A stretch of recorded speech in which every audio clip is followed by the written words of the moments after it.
talk about probably one of the most contentious, if not the most contentious moment of the night. And that was with sparring partners Vivek Ramaswamy and Nikki Haley. They really got into it, especially the moment that Ramaswamy invoked Nikki Haley's adult daughter. She said, "Get your daughter's name out of my mouth," so to speak. It was giving back Will Smith Oscars moment. And then she called Vivek Ramaswamy scum straight up. Who comes out better in that moment? What do you make of that moment? Okay, number one, pure entertainment. The one thing about live debates, they're live. So all sorts of stuff can happen that isn't pre-planned.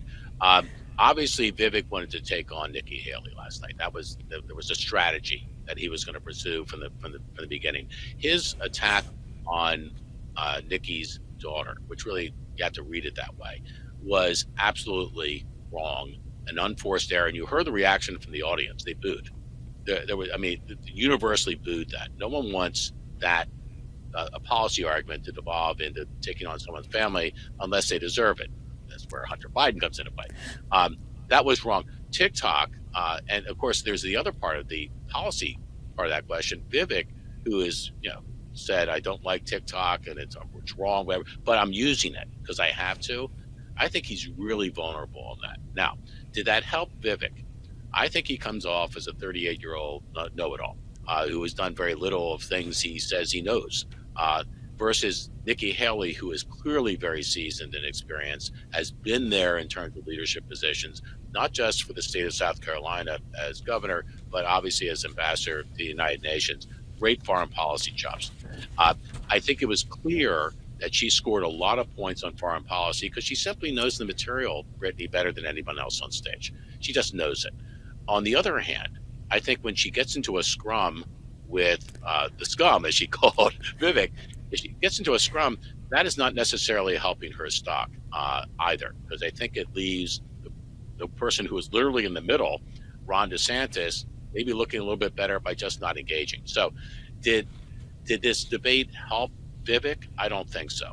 Did it help Nikki? Yes and no. I think yes, very much substantively. But I think the personal part of it, I think people maybe are not as overjoyed about. And yet she has, if I may, how sometimes you're frustrated, you see something happen, you say, "Oh, I wish I was there advising," because there's something obvious that they're missing. The one thing that Nikki Haley should have done in that moment, in my opinion, and I'm, as a media person and a person who's been in a lot of debate sessions, I would have said to Vivek when he was coming out of his shoes at her, I would have said, that's the very thing that guys do when they try to bully women into submission on a point of view or anything, and I won't have it. If she had said something like that, I think Nikki would have picked up 10 points last night. Vivek would have been pushed back into the shadows from which he came. And that would have had a whole nother kind of read and takeaway. And maybe because of some of that kind of engagement, Nikki Haley could have really taken off. As it stands, I think no one took off last night. I think the race is pretty much coming down for number two to Ron DeSantis and Nikki Haley. Maybe the next debate, if it comes down to only 3 people qualifying, which includes the wild man, Vivek Ramaswamy, who's a disruptor. I mean, that's his role, right? He's just doing everything he can to throw disruption into the conversation. If it comes down to those 3, you thought you saw fireworks last night, put yourself, buckle your seatbelt, because the one to come, I think, could be even more contentious. Definitely. And to your point about Nikki Haley, if she did have a stronger response there, maybe a zingier response, I mean, they could have put that on T-shirts, on coffee mugs. That could have been her campaign slogan moving forward. That could have been a rallying cry for GOP and perhaps independent female voters.